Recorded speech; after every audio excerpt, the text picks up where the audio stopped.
Hey there, guys. Alright, today we are watching another video by Overly Sarcastic Productions. This time, not a Miscellaneous Myths time, but this time Blue doing history summarized of Ukraine. And this is actually I believe this is my first time tackling I've discussed it in brief, a little bit, but this is the first time actually doing a video surrounding, Ukraine in the recent, time. Well, the last almost 2 months now of the war there. Yeah, make sure you go and click the link that I'll have in my description box here to Blue's video, where Blue has their donation thing. If you want to support it, make sure you go and go click the link to this original video and go and help out if you are feeling generous. Yeah. Gonna say something else. Oh, been a hot minute since we watched a history summary, so I saw this in my subscription feed, so I was like, fuck it, let's watch it.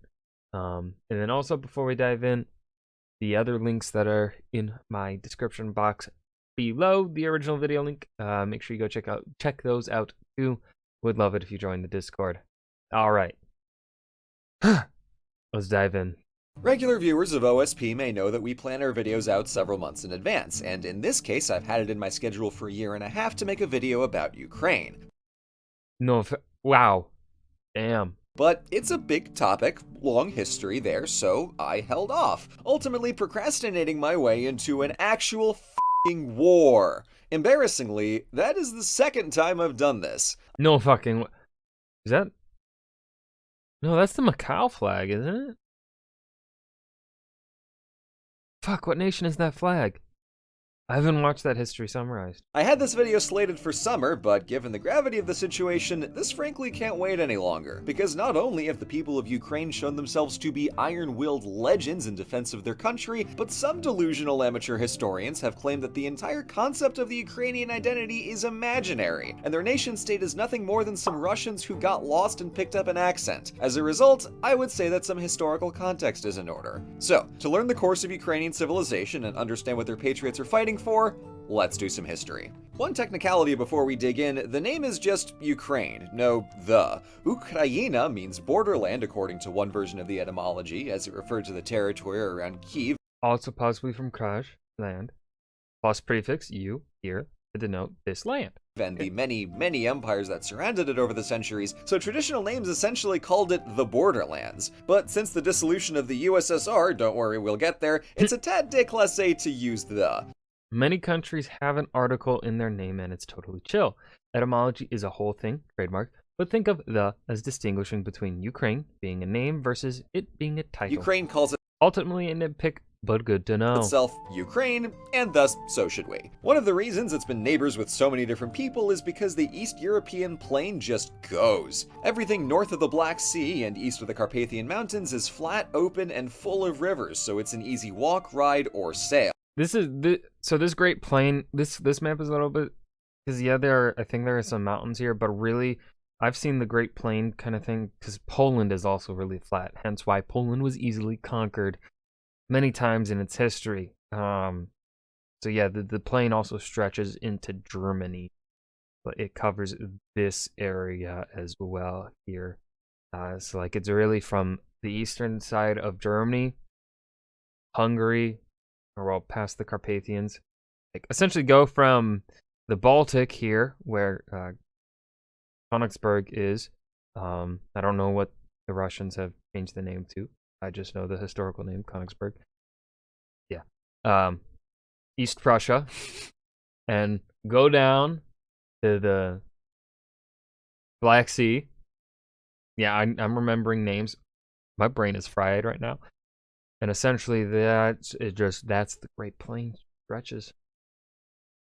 In the 600s, the land of the eastern branch of Slavs reached up along the Dnieper, a river that would soon be dominated by our boys the Vikings. Sailing south from their Baltic home to schmooze with the fat cats in Constantinople, Vikings followed the rivers through Slavic land, building up some handy way stations for the long trips. And in a remarkable contrast from literally the entire rest of European history, the Slavs apparently invited the Vikings to stay. At least, according to the primary chronicle from 3 centuries later, the Slavs invited 3 Viking brothers to come rule over the northern Dnieper Valley and protect them from the Turkic Khazars to their east. In the decades following, Viking enthusiasm for new local cultures led them to Slavicize, and so the two cultures merged, giving the predominantly Slavic lands of what was known as the Rus a characteristically Scandinavian talent for seafaring. And after Prince Rurik established what would become a 7th century dynasty in 862 at the northern town of Novgorod, his successor Oleg pushed south along the Dnieper to take Kiev as his new capital in 882, a city that would remain the beating heart of Rus civilization for centuries. Now, the Slavic plus Viking culture mosaic of what historians now call the Kievan Rus had a third piece to add, and that was Byzantine Christianity. Princess Olga of Kiev converted while visiting Constantinople in the 950s and is honored as a saint for her efforts in the early Christianization of the Rus. This pairs interestingly with her tenure as Princess Regent after her husband's murder, because she exacted a rather thorough revenge on the party responsible, going so far as to sack a city with improvised incendiary pigeons. Allegedly. The Rus Primary Chronicle has a few instances where it embellishes stories beyond reality. While it is agreed she burned a city, the pigeon story is certainly a legend. How do we know for certain, though, Blue? Because this is outside my purview, so I don't know this fucking story, so... How do we know for certain? Still, points for ingenuity. Later that century, Grand Prince Volodymyr wanted a political marriage to the Byzantine princess, so he obliged the emperor's request to please stop I receive wife, you receive new Christian friend. being a heathen and convert to Christianity. But Volodymyr's baptism in 988 had much wider effects, converting the entire Kievan Rus, adopting the Cyrillic alphabet, and building new schools and churches. The Byzantines, for their part, got a band of 6,000 elite Varangian mercenaries, plus a much friendlier neighbor and trading partner to the north. Nice. Grand Prince Yaroslav the Wise kept pace with a new legal code and a booming literary culture, Nice. making the 1000s a golden age for the Kievan Of course, Blue calls it a golden age after the Byzantines get involved. Typical Imperium junkie.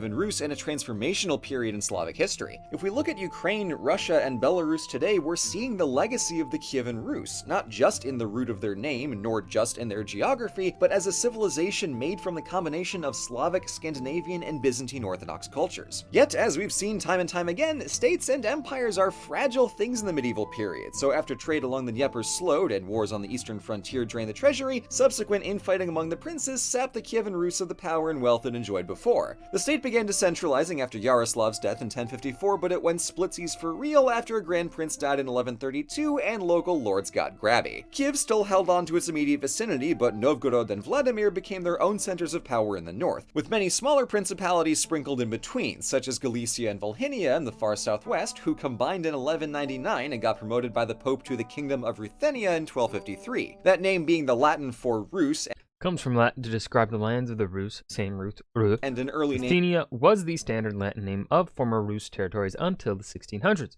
but this western Ukrainian region was the closest to Latin in Europe, so the name stuck around for longer.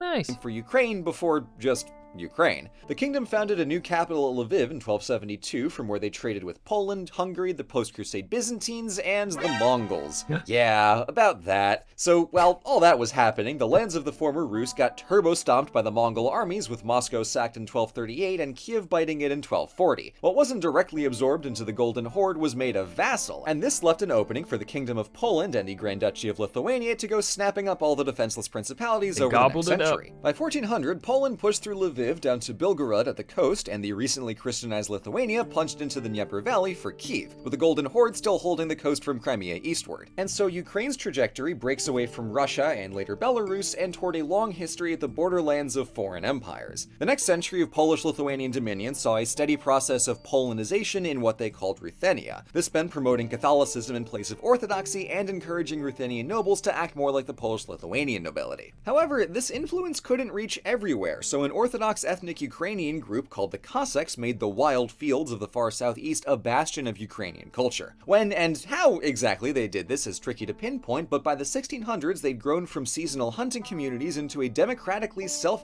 Related to the Cossacks, Maki were merchants who traveled between neighboring empires to bring back goods to Ukrainians.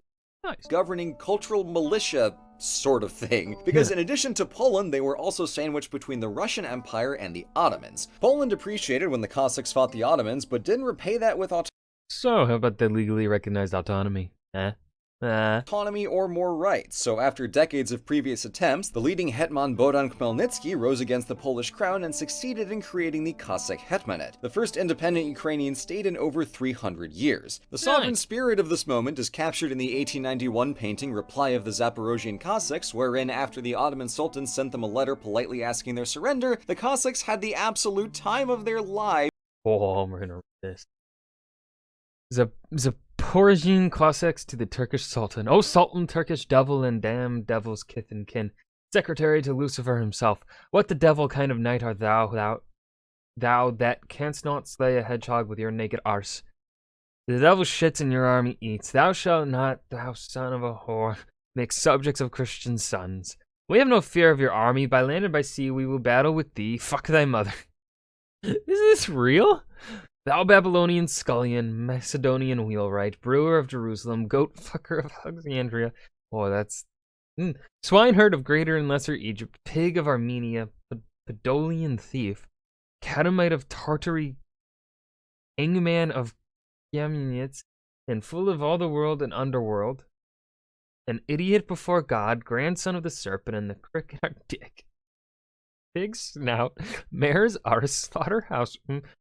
unchristened brow, screw thine own mother, so the Zaporozhians declare you lowlife, you won't even be hurting pigs for the Christians. Now we'll conclude, for we do not know the date and do not own a calendar. The moon's in the sky, the year with the Lord, the day's the same over here as it is over there, for this kiss our arse. I don't know whether to see it. Is this real? Someone tell me. I'm too lazy to Google. Well, so I'll probably end up Googling it after this if I don't forget. I'm probably going to forget, so please someone tell me in the comments. Drafting a response telling the Sultan why and specifically how he could fuck off. In detail. Stuff of legends. In this case, quite literally, because it was probably just a story, but nonetheless... Okay, so... probably fake. Hilarious. The Hetmanate made diplomatic... But that was not an actual quote. That was something Blue made up. Good to know. Overtures to their assorted imperial neighbors, but they were all pretty flaky, and so the Cossacks seesawed between various alignments until 1667, when Russia and Poland split the difference by splitting Ukraine, carving it up along the Dnieper, with Poland taking the right bank and Russia taking the left. Both co-opted religion for the benefit of the rulers, as the Orthodox Church and the Russian Empire governed from and in the interest of Moscow, while the fully Catholic Rutheniate Uniate Church was the only liturgically Orthodox option allowed in Poland. Ukrainian culture did have its own Baroque era at the turn of the 1700s, with such monuments as the Kievan Golden Age St. Sophia Cathedral getting restored and gorgeously embellished in Baroque style, but it was swiftly followed by a century of stronger and stronger outside interference, culminating in the Russian Empire and friends destroying Poland and conquering all of Ukraine, along with Crimea, for itself. The Cossack Hetmanate was no easy ride, as it's tough to be independent amid a game of hungry empires, but this moment of re-emerging statehood represented a new mode of Ukrainian culture, defined in part by its borderland encirclement and independent aspirations in spite of big angry neighbors. Easy, perhaps, to see why that might be a powerful motivator. So coming into the 1800s, we find ourselves neck deep in the Russia plotline, where we will stay the Russian for a while. Hot off their success in obliterating Poland, step 2 was Russifying. It's a 100 episode arc, so be prepared to stick it for the long haul. Their newly acquired territories, moving Russians into the east and south to replace Crimean Tatars with ethnic Russians, building up urban centers to Russian spec, and later banning the Ukrainian language to replace it with Russian. The one exception being an Austrian-held Galicia, where Ukrainian and Polish thinkers were able to express their national identity through literature. And that cultural groundwork came in mighty handy when the Russian Empire imploded in 1917. Longer story, World War I is a wild ride. With the Tsars, the Austrians and the Ottomans out of the picture entirely, and rather suddenly at that, Ukraine and several neighbors declared independence. The idea of Ukrainian nationhood was in the air for the past century, but as each of the newly formed Eastern European states soon found out, actually creating a country is a complicated business. Yeah. Unfortunately, the choice was taken out of their hands as the Russian revolutionaries who replaced the Tsars soon rolled into Ukraine and looped it into the new United Soviet Socialist Republic. Administratively, this was different from the old empire, as Ukraine was its own Soviet Socialist Republic within the wider Soviet Union, alongside Belarus, Russia, and the 12 other constituent republics. And at first, Okay, new policy. That word. Communism has liberated us from the tyranny of the Tsars, but we will find strength in the indigenous cultures of each Soviet's republic. policy celebrated this variety, creating a specifically Ukrainian Orthodox Church and promoting the language and culture. However, that was before Stalin. Again, longer story, communism is a wild ride, but as far as Ukraine was concerned, Joseph Stalin was the mustachioed embodiment of hell itself. As part of his policy to punish Ukraine for crimes ranging from not being communist enough to existing at all, Stalin ordered nearly all Ukrainian wheat to be exported for industrialization, essentially orchestrating. Export quotas were impossibly high, and officers checked homes to stop farmers from saving extra food. Starvation didn't kill you. The state did. Creating an artificial famine that killed over 4 million Ukrainians in the early 1930s. This coincided with a systematic purge of Ukrainian intellectuals and their Orthodox clergy. Now, Ukraine had handled Polonization and Russification under the old empires, but this was full-on genocide. This wasn't some tragic but necessary consequence of Soviet ideology. This was the point. Keep them poor, break their spirit, take their resources, and hope they forget they exist. And just when it couldn't get worse, World War II. Russia's invasion of Poland in 1939 added Galicia to the Ukrainian SSR, but 2 years later, Germany launched a surprise-ish attack and took all of Ukraine. The Soviets, for their part, made a You underestimate our capacity to destroy everything and also ourselves just to spite you. See you in Berlin, motherfucker. point to burn everything on the way out, killing political prisoners, destroying infrastructure, and wrecking food supplies. By the time the USSR was reassembled and the war was won, Ukraine suffered another 8 million deaths. And from being down a quarter of the Between the Holodomor, the battlefields of the Eastern Front, and suffering through the Holocaust, Western Ukraine contained dozens of Nazi death camps. Ukraine lost several million lives. After the Russian Soviet Republic, Ukraine had the most civilian deaths, 3.7 million at least, despite having only a quarter of the combat deaths. population inside of a decade, it was hard for things to get worse. With the exception of the Chernobyl nuclear disaster of 1986, Ukraine's post-war history was a steady, albeit slow, climb upward, culminating in the dissolution of the USSR in 1991 and a 92% vote in favor of Ukrainian independence. Given everything we have learned about Ukraine over the 1,000+ years of their history, this should not be surprising. But this, of course, does not mean that the story is over. Political corruption is a habit that dies hard, so Ukrainians took to the streets in 2004 and again in the Maidan uprising of 2014 to oust Viktor Yanukovych, both times from office, the result of which was the Russian Federation annexing the Crimean Peninsula and violently exacerbating an insurgency in the eastern Donbas region. In 2018, the Russian Orthodox Church severed ties with the Orthodox Church in Constantinople for recognizing Ukraine's religious independence from Moscow. And, of course, in 2022, Russia monstrously and disgracefully invaded the sovereign nation of Ukraine. Longer story, the 2020s are a wild ride. But as we've clearly seen, Ukrainian history isn't just backstory to a modern conflict, it's a tale of a civilization crafting an identity from the confluence of multiple different cultures, then defending that identity against invasive forces and recontextualizing that identity as that precise borderland struggle. In a part of Europe otherwise known for giant empires, that's something, and something very much worth fighting for at that. Ruski voyeni chorabi, idi nahuy. Slava Ukraini. Thank you so much for watching. OSP will be donating the advertising revenue from this video to direct relief in Ukraine, providing urgently needed medical care across the country. So if you would like to do something to help but can't afford to donate your money, simply share this video with a friend. Everything we donate and everything we learn makes a massive difference. And that was History Summarized Ukraine. Remember what I said at the beginning, please go do and check out their original video here. That's always encouraged here. I feel like there's no secret. yeah, please go check out the original. Please, if you are feeling generous, go and donate to the Ukrainian donation thing that they have set up. I don't know if I can link it myself. There might be a way for me to also link it here. If I can link it here and make it easier instead of having you to click on a link in the description box, I'll do it. But I don't know if I can. I've never done it before, so we'll find out together if I can. That was History Summarized Ukraine. This was really well done. Kind of very impressed with how much Blue was able to fit in for really only 12 minutes. Impressive.